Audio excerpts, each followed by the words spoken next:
नमो बुद्धाय। स्वागत है आप सभी का। आप लोग देख रहे हैं बुद्धा's टीचिंग चैनल और हम यहाँ महाकारुणिक तथागत बुद्ध और उनके शिक्षाओं के विषय में चर्चा करते हैं। बौद्ध विनय वर्षावास विशेष उपलक्ष्य में हम हर दिन शाम के 7 बजे विशेष धम्मदेशना लेके आप लोगों के सामने आते हैं। आज भी विशेषतः रामनगर स्थित ये धम्मसागर बुद्ध विहार से आप लोगों को ये प्रत्यक्ष धम्मदेशना दिखा रहे हैं। तो आइए आज का ये कार्यक्रम शुरू करते हैं। सब लोग हाथ जोड़िए और बोलिए साधु साधु साधु। अरहं सम्मा संबुद्धो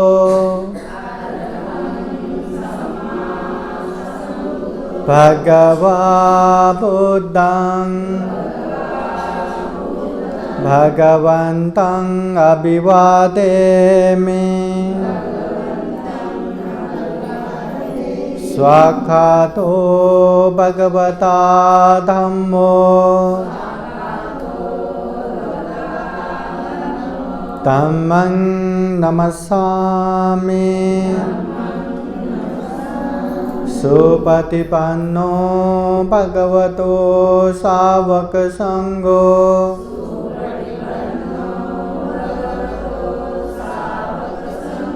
संघं नमामि।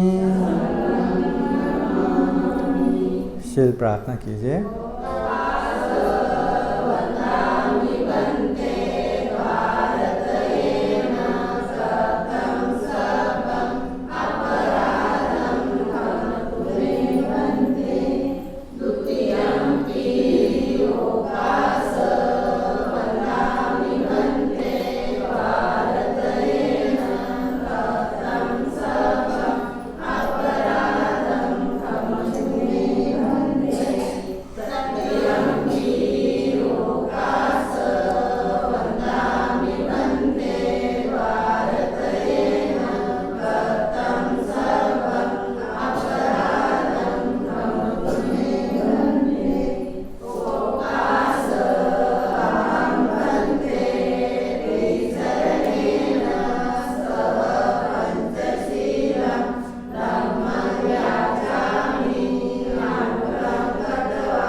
यमहं वदामि तं वदेत।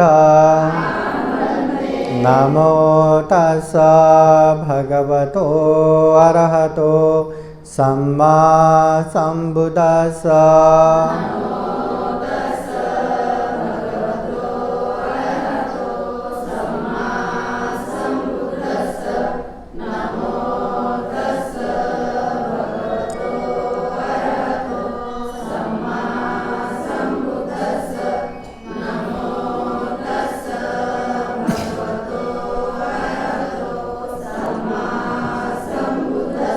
बुद्धं शरणं गच्छामि। धम्मं शरणं गच्छामि। संघं शरणं गच्छामि।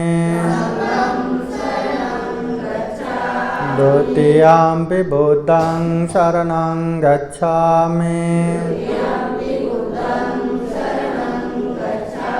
द्वितीयंपि धम्मं शरणं गच्छामि।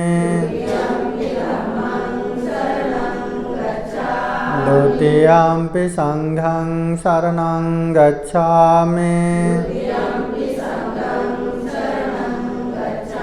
तृतीयम्पि बुद्धं शरणं गच्छामि तृतीयम्पि धम्मं शरणं गच्छामि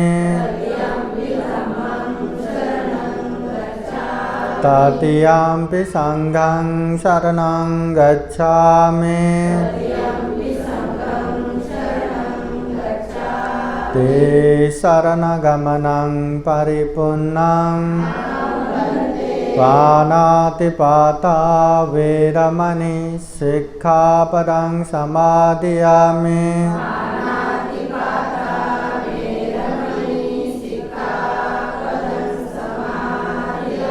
आदिन्नदाना वेरमणि सिक्खापदं समादयामि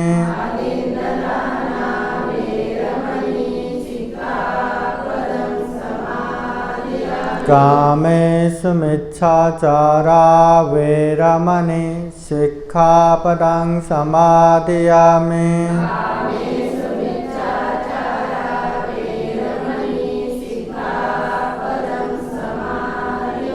मुसावादा वेरमणि सिक्खापदं समादयामि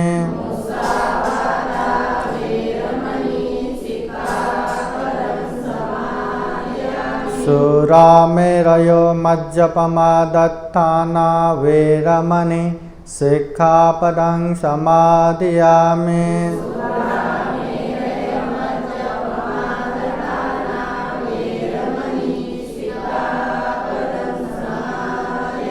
ते शरणेन सह पञ्चशीलं धम्मं साधुकं सुरक्षितं कृत्वा अपमादेन सम्पादेत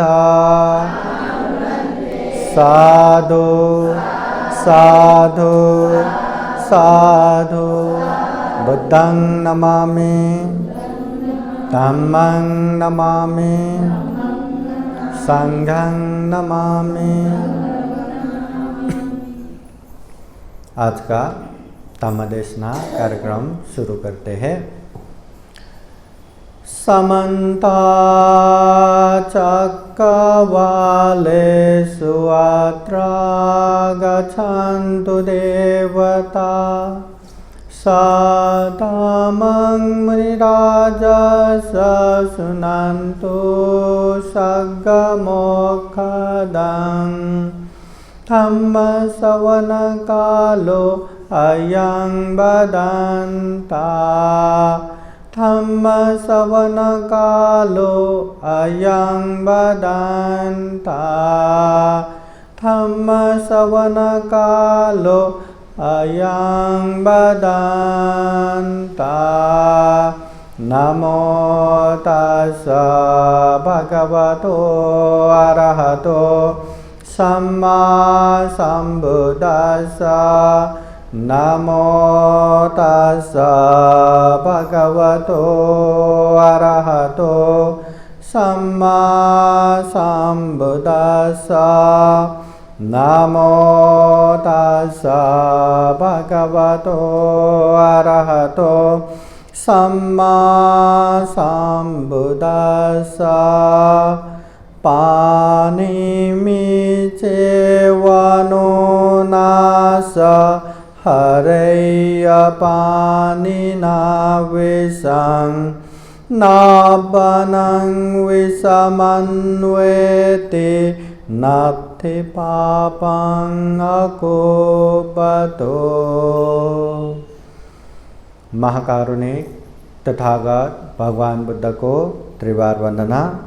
महाकारुणिक तथागत बुद्ध द्वारा देशित सुआख्यात धम्म को त्रिवार वंदना। महाकारुणिक तथागत बुद्ध के आर्य श्रावक संघ को त्रिवार वंदना। परम पूजनीय बोधिसत्व डॉक्टर बाबा साहब अम्बेडकर आज के विशेष धम्मदेशना कार्यक्रम में उपस्थित पूजनीय भिक्षु संघ, धम्मदेशना बुद्ध विहार में उपस्थित, धम्मसागर बुद्ध विहार में उपस्थित संपूर्ण श्रद्धा संपन्न बुद्धि संपन्न उपासक उपासिकाएं। महाकारुणिक तथागत बुद्ध कहते हैं जीवन में जो जो गलत करता है, अकुशल करता है, पाप करता है, उसका गलत दुष्परिणाम आना ही है। जीवन में दुख आएगा, अशांति आएगा, अनेक तकलीफ भी पीछे लग के आ जाता है।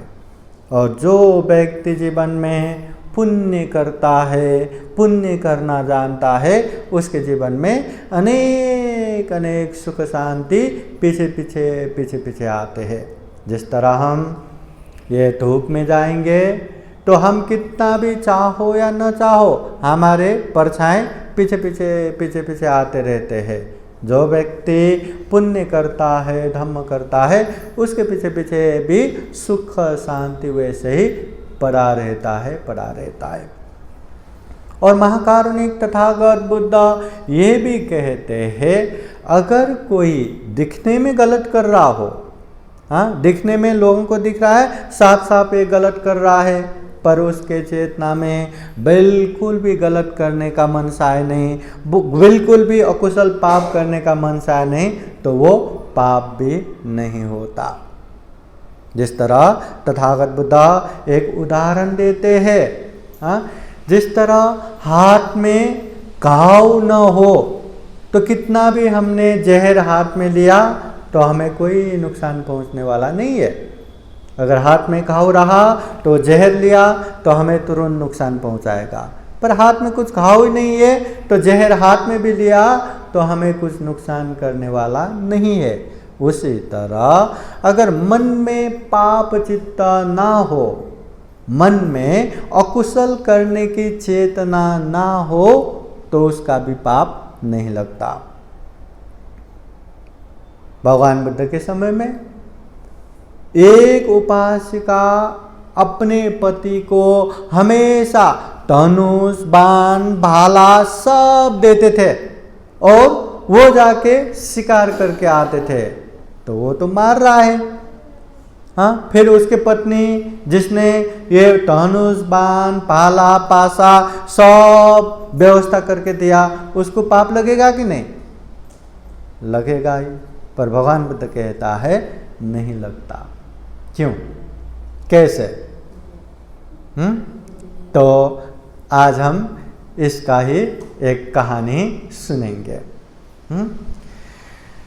महाकारुणिक तथागत बुद्ध के समय में जब तथागत बुद्ध ये राजगृह के वेणुवन विहार में रह रहे थे, उसी समय का ये घटना था। उसी समय तथागत बुद्ध ये उपदेश देते हैं। अभी घटना कैसे हुआ कि राजगृह नगर में बहुत ही बड़े सेठ श्रेष्ठी के एक सुपुत्री थी। जब वो बड़ी हो गई, जवान हो गई, तो ये यहाँ वहाँ नहीं लगना चाहिए करके उसको 7 माले के महल में, सबसे ऊपर 7 माले के ऊपर ही सारा व्यवस्था करके रखा था। वहीं खाने पीने का, रहने का, मनोरंजन का सारे के सारे दासियों के साथ वहीं व्यवस्था करके रखा था। क्योंकि बेटी बड़ी हो गई, और बड़ी हो गई तो यहाँ वहाँ लग गया तो क्या करेंगे, ये मानसिकता लेके सबसे ऊपर रखा था, वहीं चल रहा था। एक दिन क्या हो गया, वो उपासिका सबसे ऊपर से ऐसे खिड़की से बाहर मोहल्ले में, गली में देख रहा था, तो देखते हैं वहाँ एकदम हत्ता कत्ता जवान एक शिकारी, गाड़ा लेके, गाड़ा में 1-2 नहीं, कम से कम 500 मृग, 500 हरिण मार के वो मांस बेचने के लिए वहाँ शहर की तरफ आ रहा था। तो जैसे ही वो ऊपर से वो शिकारी को देखा, शिकारी को देखते ही उसका मन आसक्त हो गया, वो पुरुष के प्रति मन आसक्त हो गया, उसको बहुत ही पसंद आया। तो वो उसको देखता रहा, जब तक आंखों से दिखता है तब तक ही देखता रहा। वास्तव में वो शिकारी वहाँ से कुछ दूर एक गांव में रहते हैं, और गांव में उसके पास 500 पासा बंधन, हाँ, जो जाल रखते हैं ना, ऐसे 500 जाल था जो जंगल में जगह जगह पे वो जाल बिछाते थे जिसमें मृग फंसते थे। और उसके पास बड़े बड़े 5 भाला था शिकार करने के लिए। वो हमेशा, हाँ, सुबह से शाम तक वही शिकार करके रहते हैं। और रात भर के लिए तो वहाँ पासा, वो, हाँ, जाल बिछा के आते थे ताकि सुबह तक वहाँ मृग फंसे और उसको मार के लाए, उसको बेच के जीविका करे। हाँ, तो ये शिकारी जिसका नाम कुक्कुट मित्र, कुक्कुट मित्र करके वो शिकारी का नाम।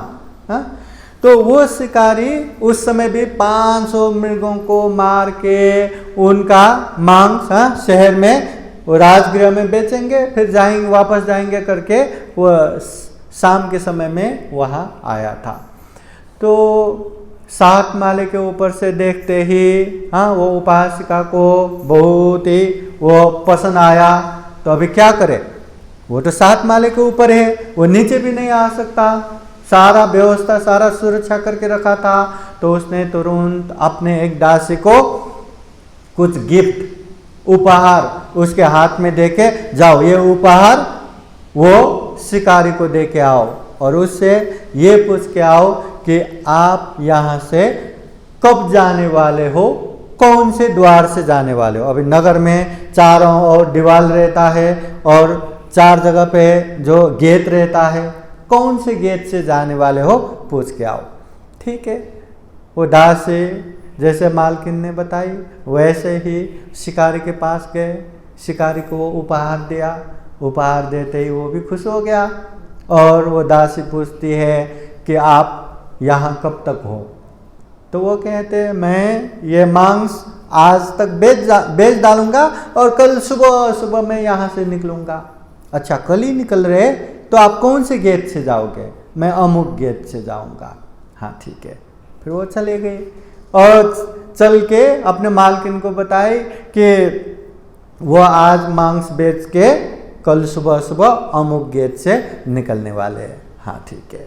तो उसने क्या किया, तब भी जितने भी अपने लिए ज़रूरत की चीज़ें हैं वो पोटली बांध ली, जो जो गहना है वो ले लिया। गहना ये वो लगा के जो लेना है वो लगा के लेके कल सुबह सुबह एकदम झुतरे, एकदम वो पुराने कपड़े पहन के, जैसे दासी लोग घर से निकलते हैं ना, वैसे ही निकल पड़े। दासी लोग घर से निकल के नदी में स्नान कर निकले जाते हैं, तो ऐसे स्नान करने जा रहे जैसे घर से निकल गए और निकल के कहाँ जाके बैठे, वही जहाँ से वो निकलने वाले हैं वही गेट में जाके बैठी रही। और जब वो समय हो गया तो वो शिकारी भी गाड़ा बांध के, गाड़ा में बैठ के वो वहाँ से निकल गए। जैसे वो वहाँ से निकल गए, ये उपासिका उसके पीछे पीछे जाने लगे। अभी पहले तो ध्यान नहीं, पर दूर तक वो ऐसे पीछे गाड़ा के पीछे आते रहेंगे तो ध्यान रहेगा ना। तो ध्यान रहा तो अरे ये कौन लड़की है, कहाँ से आए कुछ पता नहीं, कहाँ से आए हो, जाओ वापस जाओ। ऐसा करके वो गाड़ा आगे बढ़ाते हैं, फिर भी वो चुपचाप उसी के पीछे जाते रहते। उसने 1 बार नहीं, 2 बार नहीं, 3 बार, वापस जाओ, कहाँ से आए हो, जाओ वापस जाओ। बाद में वो उपासिका कहती है, अरे कार में आए लक्ष्मी को भी कोई ठुकराते हैं क्या? मैं खुद होके आपके पीछे आ रहा हूँ, फिर आप क्यों इतना वापस जाओ कह रहे हो? आप चुपचाप गाड़ा आगे बढ़ाओ ना, मैं खुद होके आपके पीछे आ रहा हूँ। अभी एकदम निसंक होके, एकदम कॉन्फिडेंट के साथ वो खुद होके उसके पीछे आ रहा है, उसके लिए ही आ रहा है। ऐसा पता होने के बाद शिकारी को भी थोड़ा हिम्मत आया। फिर कहते हैं ठीक है, अगर आना ही चाहते हो तो फिर पैदल क्यों आ रहे हो, आओ गाड़ा में ही बैठो। उसको गाड़ी में बिठाया और लेके गया। गांव में गया, दोनों का शादी हो गया। हाँ, और समय होने के बाद 1 बच्चा हो गया, 2 बच्चा हो गया, 3 बच्चा हो गया, 4 बच्चा हो गया, 5, 6, 7 बच्चे हो गया। और वो बच्चे भी बड़ा हो गया तो सातों के सातों का शादी करवाया। अभी सबका काम क्या है? वही शिकार पे जाना है, हाथ में वो जाल लेके जाना है, पासा बंधन लेके जाना है, भाला लेके जाना है, अनेक तरह से धनुष बाण लेके जाना है और दिन भर शिकार में जो जो मिलता है वो लेके आना है। और ये उपासका भी हर दिन अपने पति को घर से बाहर जाते समय कंधे पे धनुष बांध देना, हाथों में भाला देना, उसके लिए बंधन जाल मिला के देना, सारा काम करते थे, हमेशा करते थे। और वो वही धनुष बाण से, वही भाला से जंगल में जो जो शिकार मिलता है शिकार करके लाते थे और वही मांस बेच के जीवन चल रहा था। तो ऐसे चलते चलते चलते 7 बच्चे भी हो गया, वो बड़े हो गया, 7 बहू भी आ गया, सबका काम वहीं पे लग गया। अभी ऐसे चलते चलते एक समय क्या हो गया, महाकारुणिक तथागत बुद्ध हमेशा, तथागत बुद्ध भी नित्य रूप से सुबह शाम महाकरुणा समापति ध्यान से देखते हैं, ध्यान करके देखते हैं कि आज मैं किसके पास जाऊं तो उसका उपकार होगा, किसका पारमिता परिपक्व है जिसकी वजह से अगर मैं वहां जाऊंगा तो वो ज्ञान प्राप्त कर लेगा। तो सुबह शाम हमेशा अपने महासमापति ये ध्यान से देखते थे, महाकरुणा समापति ध्यान से देखते थे। और सुबह के समय में दूर दूर से नजदीक नजदीक नजदीक नजदीक देखते थे, क्योंकि सुबह के समय कितने भी दूर दूर जा सकते हैं। और शाम के समय में नजदीक से दूर दूर दूर दूर देखते थे, जितना नजदीक है उनको तथागत बुद्ध ज्ञान में प्रतिष्ठित करते थे।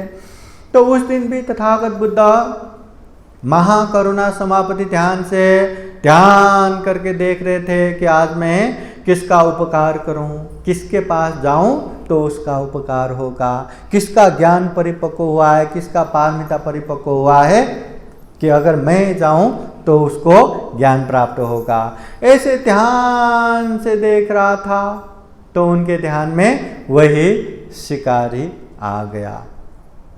और वो आ गया तो तथागत बुद्ध फिर सोचते हैं कि उनके पास जाऊं तो उन लोगों को कल्याण होगा क्या। तथागत बुद्ध ने सारा चीज सोचने के बाद हाँ, कल्याण तो होगा। फिर तथागत बुद्ध सुबह सुबह हाथ में पात्र लेके निकल पड़े वो गांव की तरफ। और गांव की तरफ भी कहाँ गए, जहां वो शिकारी शिकार करते थे वहां गए। वहां रात भर से जाल बिछा के रखा था, पासा बंधन बिछा के रखा था, ताकि मृगलोक उसमें फंसे और सुबह सुबह जाके भाला से मार के शिकार करे। मगर उस दिन 500 जाल में 500 जाल बिछा के रखा, एक में भी मृग फंसे नहीं थे, एक में भी कोई भी जानवर फंसे नहीं थे, शिकार फंसे नहीं थे।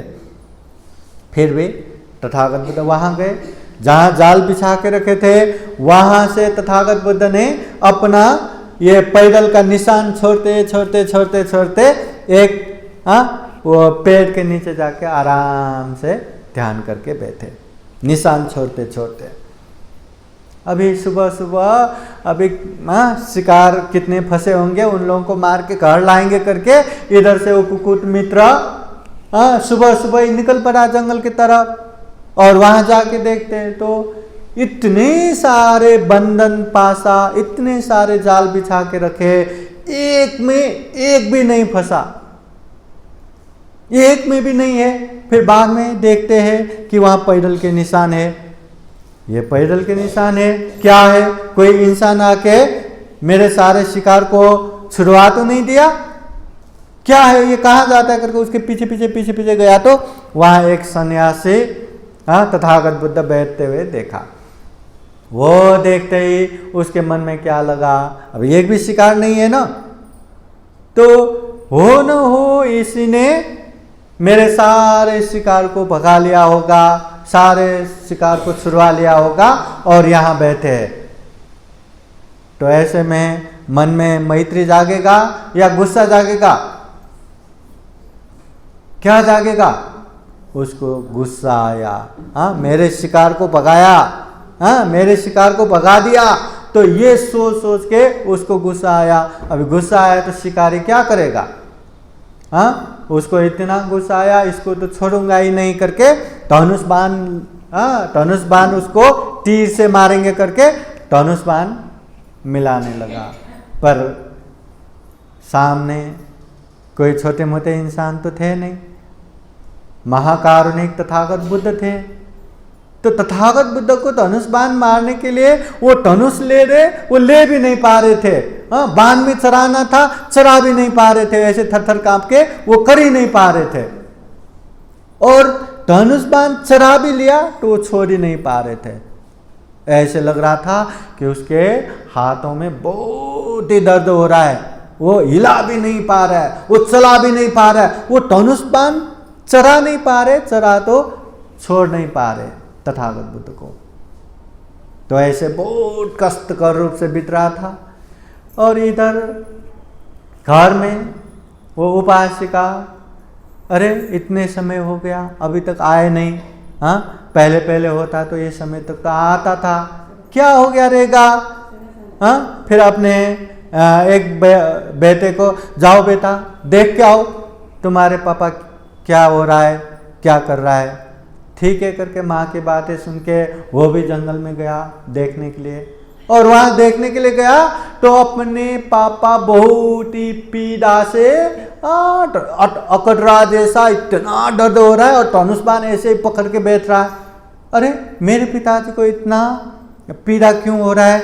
और एक भी शिकार नहीं, क्या हुआ? वो भी पैदल वो पद चिन्ह देख के गया, पापा को देखा और पापा को भी ऐसे पीड़ा हो रहा है। तो उसने भगवान बुद्ध को देखने के बाद, अच्छा ये शिकार भगाने का और मेरे पापा को इतना पीड़ा होने का कारण भगवान बुद्ध ही होगा, मतलब सामने वाले यही होगा, तो इसको मैं भी नहीं छोड़ूंगा करके उसको भी गुस्सा आया। उसने भी धनुष बाण से मारने की कोशिश किया तो उसका भी वही हालत, एक तो धनुष पकड़ नहीं पा रहा, हाँ और धनुष पकड़ के, हाँ मतलब बाण पकड़ के धनुष में डाला तो इतना हिल रहा है, वो ठीक से कर नहीं पा रहा है और इतना छोड़ नहीं पा रहा है, उसको भी इतना पीड़ा हो रहा है और करके वहीं पीड़ा सहते सहते बैठा रहा। समय हो गया, बहुत समय होने के बाद फिर उसके माँ को लगा, अरे हाँ ये देखने के लिए बेटे भेजा, न उसका खबर है न उसके पापा का खबर है, क्या हुआ रहेगा, जाओ तुम जाके देखो करके दूसरे बेटे को भेज दिया। फिर दूसरे बेटे भी वहाँ शिकार की जगह पे गया, इतने जाल वैसे ही पड़ा है, एक भी शिकार नहीं। वो भी पर चिन्ह देखते देखते गए, वहाँ अपने पापा अपने भाई वैसे पीड़ा से चिल्ला रहे थे, वो धनुष बाण पकड़ के बैठे। अरे ये क्या हुआ? सामने बुद्ध देख के इसी की वजह से हो रहा होगा, इसको तो मैं छोड़ूंगा ही नहीं। उसको भी गुस्सा आया, वो भी धनुष बाण निकाल के उसको मारेंगे करके, हाँ वो बाण पकड़ नहीं पा रहा है, धनुष में डाल नहीं पा रहे, हाथ कांप रहा है, इतना दर्द हो रहा है, धनुष बाण चढ़ाया तो छोड़ नहीं पा रहे, एकदम दर्द के मारे चिल्ला चिल्ला के बैठ गए। समय हो गया, फिर इधर माँ ने अरे दूसरे बेटे भेजा, उसका भी खबर नहीं, पहले बेटे का भी खबर नहीं, हाँ उसके पापा का भी खबर नहीं, क्या हुआ रहेगा। फिर तीसरे बेटे को भी भेजा, तीसरे बेटे भी ऐसे ही गया, वैसे ही धनुष बाण मारने की कोशिश किया, वैसे ही पीड़े में पीड़ा होके चिल्लाते रहा। ऐसा कर करके 1 2 3 4 5 6 7 सातों के 7 बच्चे भेज दिया और सातों के साथ वैसे ही जाके बुद्ध को धनुष बाण मारेंगे करके वैसे ही हाथ डर ये डर इतना चिल्ला चिल्ला के वैसे बैठे रहे।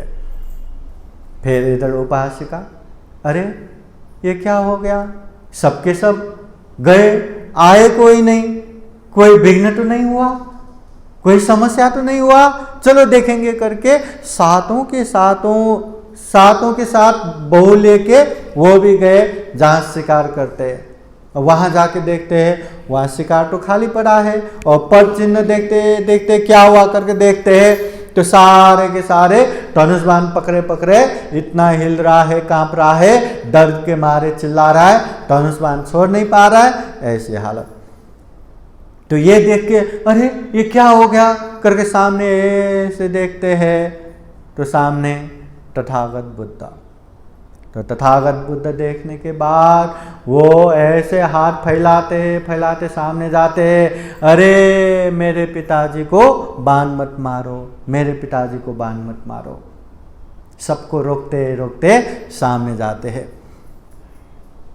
तो मेरे पिताजी को बाण मत मारो, मेरे पिताजी को बाण मत मारो करके वो उपासिका सामने गए तो वो शिकारी कुकुट मित्र शिकारी को लगा, अरे ये तो मेरा ससुर है, हाँ मेरे बेबी उनको पिताजी कह रहे हैं तो ये तो मेरा ससुर है। उसने तो कभी सास ससुर को देखा नहीं ना, वो खुद होके भाग के आई थी। तो उसने मेरे पिताजी को बाण मत मारो ऐसा कर चिल्ला चिल्ला के हाथ फैला के सामने खड़े हो गया। तो वो कुकुट मित्र को लगा, अरे ये तो मेरे ससुर है और मैं अपने ससुर को धनुष मारने की बाण मारने की कोशिश कर रहा था, और करके उसको थोड़ा शर्म आ गया। और उधर माता जी की बातें सुन के वो सातों के सातों बच्चों को लगा, अरे ये तो हमारे नाना जी है, मेरे माँ की पिताजी बोले तो मैं हमारे नाना जी है, और हम अपने नाना जी के ऊपर धनुष बाण छोड़ने वाले थे। सब शर्मा के उनके प्रति पूरा द्वेष खत्म किया, पूरा गुस्सा खत्म किया, और सब में ये तो अपना ही ससुर है, ये तो अपना ही नाना जी है करके एकदम मैत्री करुणा से भर गया। मन शांत हो गया, मन कोमल हो गया, और उसके बाद उन लोगों का पीड़ा भी शांत हो गया। धनुष बाण भी नीचे गिराया। फिर वो उपासिका चिल्लाती है, आओ जाओ मेरे पिताजी के सामने जाके क्षमा मांगो, धनुष बाण फेंक दो, मेरे पिताजी के सामने जाके क्षमा मांगो। फिर वो सब लोग बुद्ध के पास जाके हमसे गलती हो गया, क्षमा कीजिए करके क्षमा मांगते हैं। उस समय तथागत बुद्ध देखते हैं सबके मन शांत है, सबके मन में मैत्री करुणा भरा है, किसी के मन में द्वेष नहीं, किसी के मन में गुस्सा नहीं, क्रोध नहीं, शांत है। तो ऐसे समय में अब ये लोग धम्मदेशना सुन सकते हैं।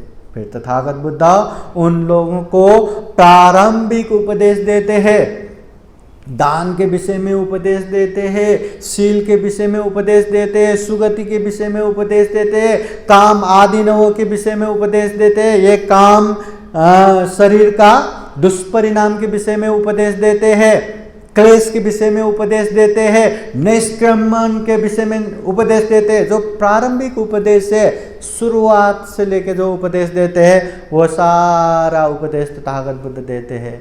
वो लोग शांत से ध्यान पूर्वक सुन रहे थे, और सुनते सुनते सुनते सुनते सब लोग एकाग्र होकर सुन रहे थे, ध्यान से सुन रहे थे। और उपदेश देने वाले साक्षात तथागत बुद्ध है।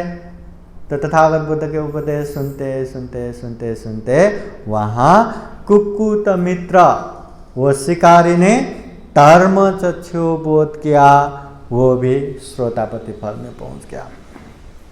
फिर उसके सातों के सातों बेटे जो वहां बैठ के धम्मदेशना सुन रहे थे, तथागत बुद्ध के उपदेश सुन के सातों के सातों उन लोगों ने भी धर्म चक्षु अवबोध किया, श्रोतापति फल में पहुंच गए।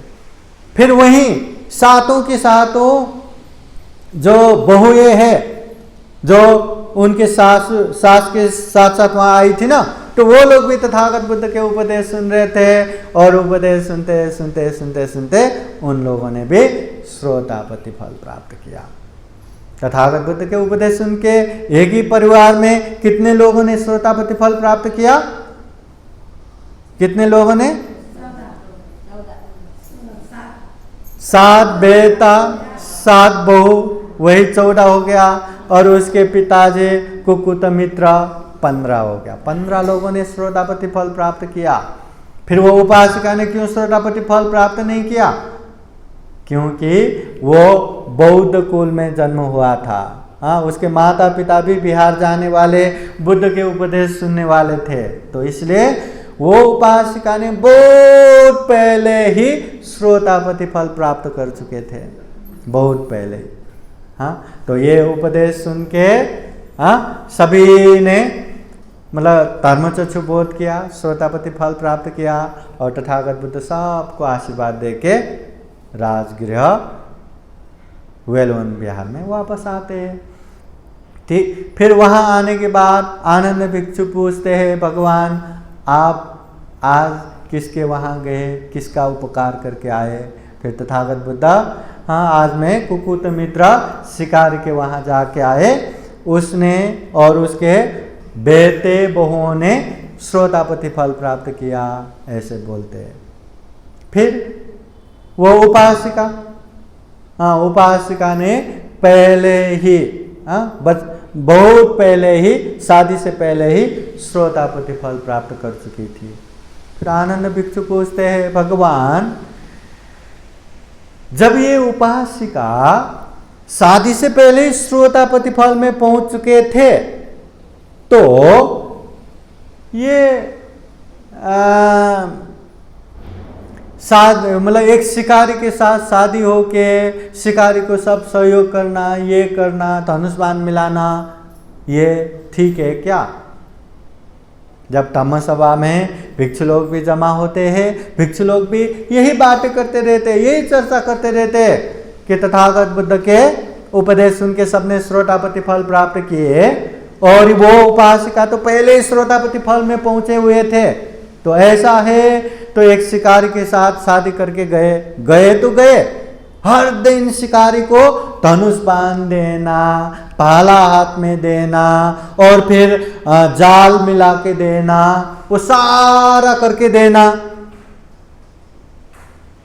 क्या एक श्रोतापति फल पहुंच चुके कोई व्यक्ति हिंसा कर सकते हैं क्या, या हिंसा में साथ दे सकते हैं क्या? तो ऐसे चर्चा हो रहा था। फिर तथागत बुद्ध वहाँ आके पूछते भिक्षुओं क्या बातें हो रहा था, तो भगवान हम ऐसे ऐसे बातें हो रहा था। फिर तथागत बुद्ध उस समय स्पष्ट करते हैं कि वो उपासिका श्रोतापति फल में पहुंच चुके थे, और श्रोतापति फल पहुंच चुके कोई भी व्यक्ति हिंसा नहीं कर सकता, हिंसा की प्रशंसा नहीं कर सकता, हिंसा करने वालों का साथ नहीं दे सकता।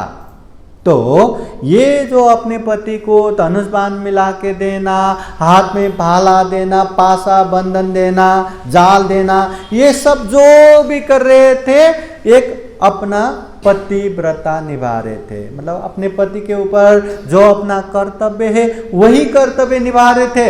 मगर उनके मन में कभी भी ये चेतना नहीं थी कि इससे ज़्यादा से ज़्यादा मार के लाए, ज़्यादा शिकार करके लाए, या इससे हिंसा करे, ये कभी भी उनके मन में नहीं थे। बस पति के प्रति जो अपना कर्तव्य करना था वो करना है, उतना ही उनका मनसा है। इसलिए उसका कोई भी पाप नहीं लगता, कोई भी अकुशल नहीं लगता करके महाकारुणिक तथागत बुद्ध कहते हैं। उसी समय तथागत बुद्ध भिक्षुओं को ये भी कहते हैं कि जिस तरह हाथ में घाव ना हो तो वहाँ कितना भी जहर को हाथ लगाया कोई हानि नुकसानी नहीं पहुँचाएगा।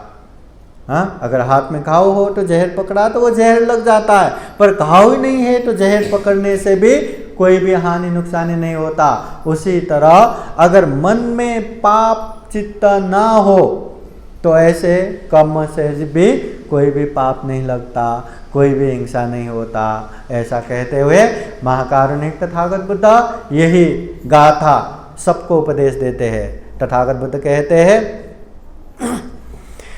पानी चवनो नास हरैय पानी न विषं न बनं विषमन्वेति नाथि पापं अकुबतो पानी में चवनो नास।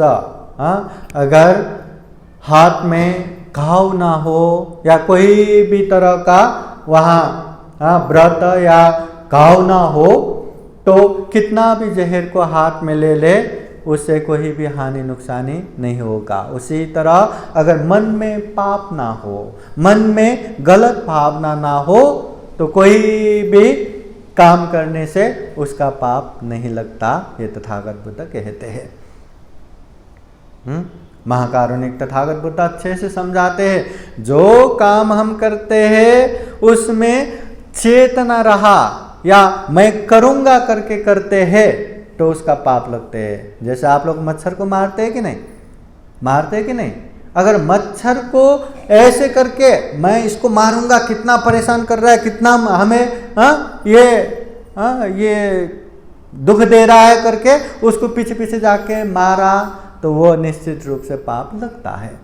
पर मारने का मनसा नहीं, कभी हमारे हाथ के नीचे आया, पैर के नीचे आया, कोई चिटिया हमारे पैरों के नीचे आके मरा, तो उसका पाप नहीं लगता।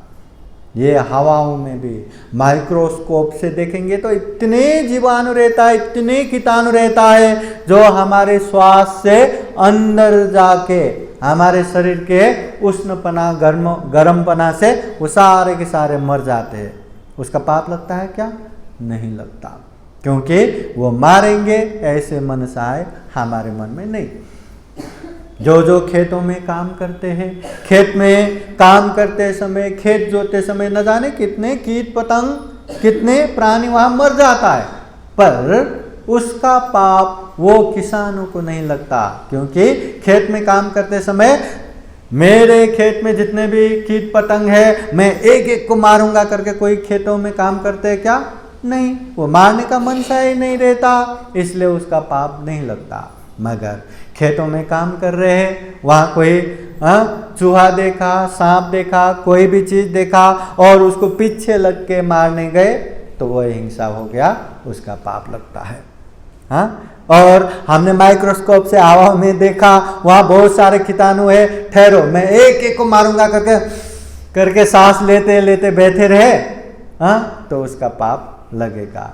नहीं तो चेतना नहीं रहा, मनसाय नहीं रहा, तो उसका पाप नहीं लगता। इसलिए तथागत बुद्ध कहते हैं, चेतना अहं भिक्खवे कम्मं वदामि, चेतना युक्त काम को ही मैं कम्म कहता हूँ, ये तथागत बुद्ध कहते हैं। इसलिए मन में पाप चित्त नहीं रहा तो हम कुछ भी करेंगे या कुछ भी बोलेंगे, उसका पाप भी नहीं लगता। जैसे हाथ में घाव नहीं रहा तो जहर हाथ में लेने से भी हमारा कोई भी नुकसानी नहीं पहुंचता।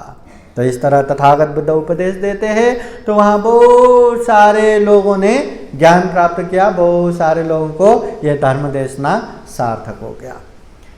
फिर एक बार ऐसे धर्म सभा में भिक्षु लोग बातें कर रहे थे, अरे जिसने श्रोतापत्ति फल प्राप्त किया वो लोग कौन थे? शिकारी थे, हर दिन मारना उन लोगों का पेशा था, न जाने कितने कितने प्राणी मार चुके होंगे, और इतना हिंसा करने के बाद भी तथागत बुद्ध के उपदेश सुन के तुरंत श्रोतापत्ति फल प्राप्त हो गया। ऐसे कैसे हो सकता है? ऐसे कैसे हो गया? अगर इतना पुण्य कर्म करके आए हैं तो फिर शिकारी कुल में क्यों जन्म हुआ? तो ऐसी बातें चल रहा था। फिर उस समय भी तथागत बुद्ध वहाँ आए, पूछे क्या बातें चल रहा था, तो भिक्षु लोग बातें कर रहे थे, वो कुकुट मित्र शिकारी की बातें बताते। फिर तथागत बुद्ध उसका भी अच्छे से समझाते हैं, तो उस ये होने का भी कारण है। कारण क्या है? तथागत बुद्ध बताते हैं, कोई एक बुद्ध के समय में जब वो बुद्ध का महापरिनिर्वाण हुआ तो वहाँ लोगों में चर्चा हो रहा था कि बुद्ध के अस्थि रख के किस तरह का चैत्य बनाना है, और वहाँ बातें होते होते सब ने निश्चय किया कि हम एकदम अच्छे से सोने के ईंट रख के चैत्य निर्माण करेंगे और वहाँ बुद्ध के अस्थि रखेंगे। तो वहाँ एक एक जो ईंट रखा ना, एक एक लाख का एक एक ईंट का, सोने के ईंट का, वो उस समय हाँ, 1-1 लाख का। ऐसे बनाते बनाते ऊपर तक आ गया। तो ऊपर तक आ गया तो वहाँ चैत्य बना के अस्थि रखना है, उसके लिए तो और ज़्यादा खर्चा लगता है। तो वो लोग अभी क्या करेंगे, किसको बताएंगे, किसको दाता बनाएंगे, ऐसा सोच रहा था। तो वही गांव के एक श्रेष्ठ, हाँ, एक महाजन, पैसे वाला महाजन आके कहते हैं, मुझे ये दान कार्य में प्रधान मुझे बनाओ या प्रमुख मुझे बनाओ, मैं 1 करोड़ रुपया दान देता हूँ, 1 करोड़ सोना, मतलब ये धन दान देता हूँ। ऐसे करके उसने 1 करोड़ दे दिया।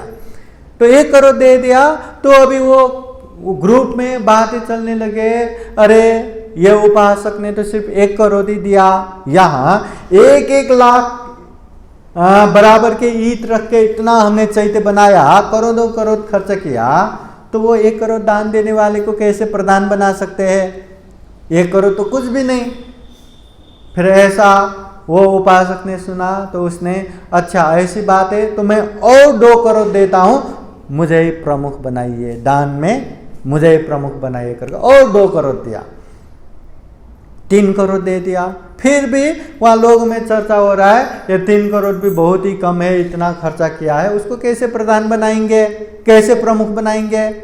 तो ऐसा करोड़ करोड़ बढ़ाते बढ़ाते बढ़ाते बढ़ाते 8 करोड़ पहुंच गया।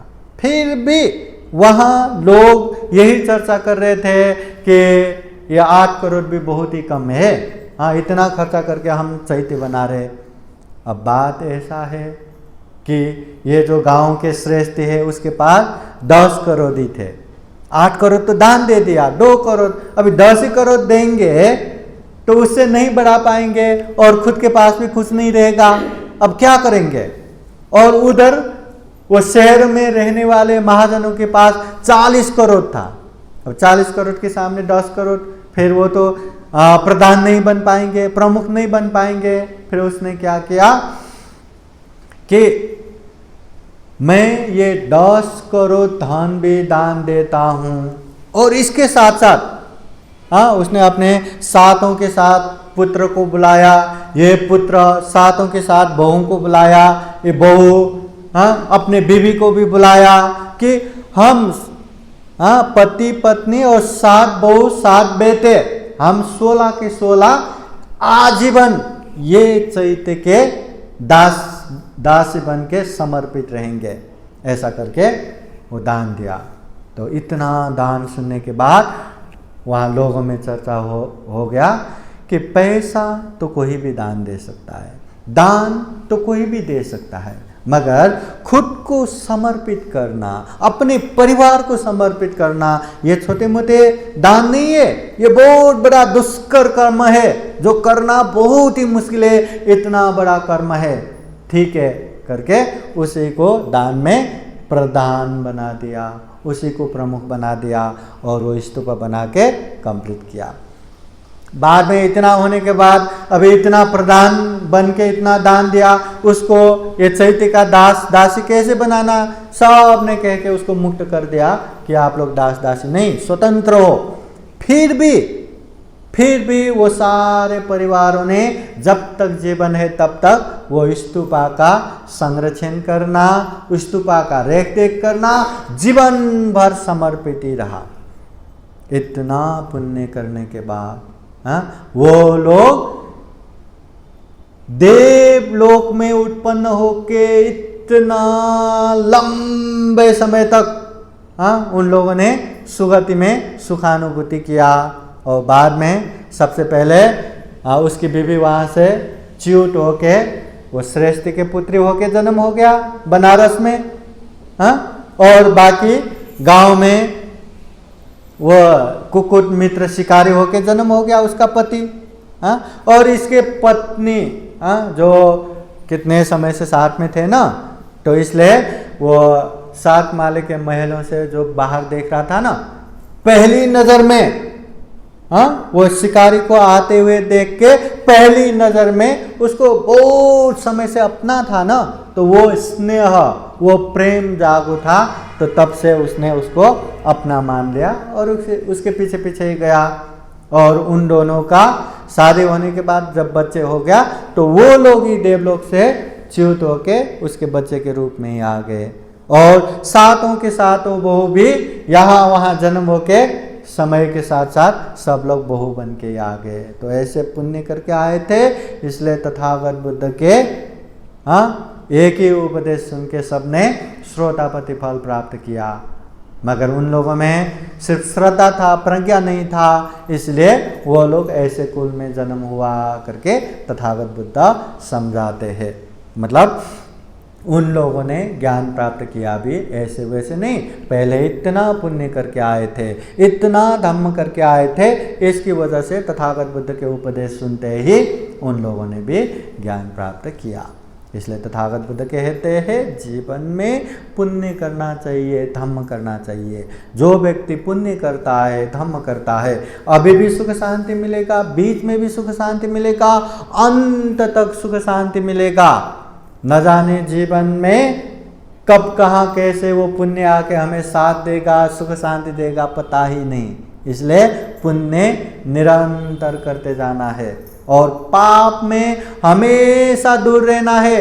ये थोड़ा सा पाप करके क्या होगा ऐसा नहीं सोचना चाहिए। थोड़ा थोड़ा पाप भी बहुत बड़े दुख का कारण बन सकता है। इसलिए तथागत बुद्ध कहते हैं मन को परिशुद्ध रखो, मन को शुद्ध रखो। मन शुद्ध रहा, मन में पाप चित्त नहीं रहा तो शरीर से जो भी करेंगे, वाणी से जो भी बोलेंगे, उसमें भी पाप नहीं रहेगा, उसमें भी अकुशल नहीं होगा।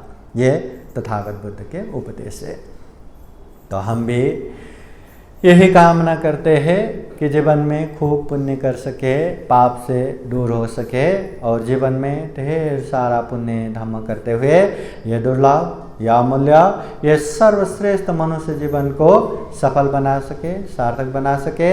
अंत में जन्म जरा व्याधि मरण से मुक्त निर्वाण तक प्राप्त कर सके, ऐसी कामना करते हुए ये धम्मदेशना यहीं समापन करते हैं। सबका मंगल हो, सबका कल्याण हो।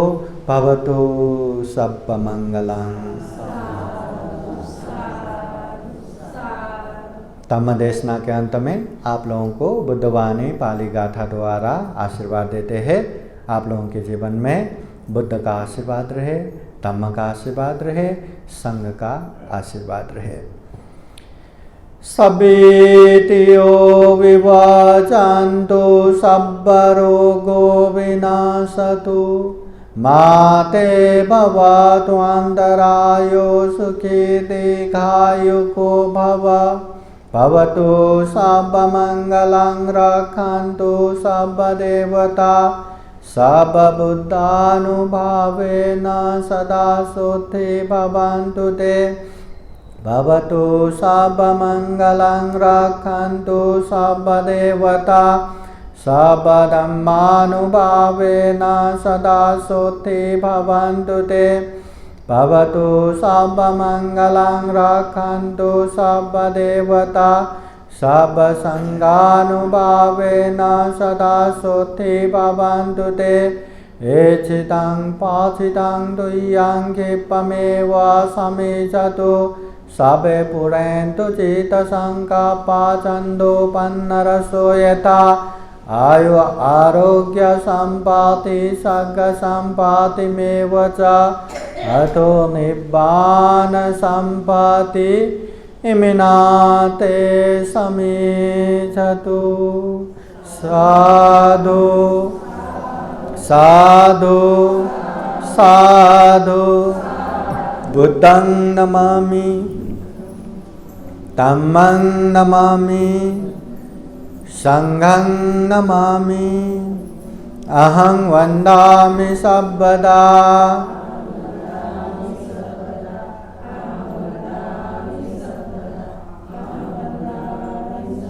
सबका मंगल हो, सबका कल्याण हो, सुखी हो, सुखी हो, सुखी हो। आज का ये धम्मदेशना कार्यक्रम यहीं संपन्न होता है। साधु साधु साधु।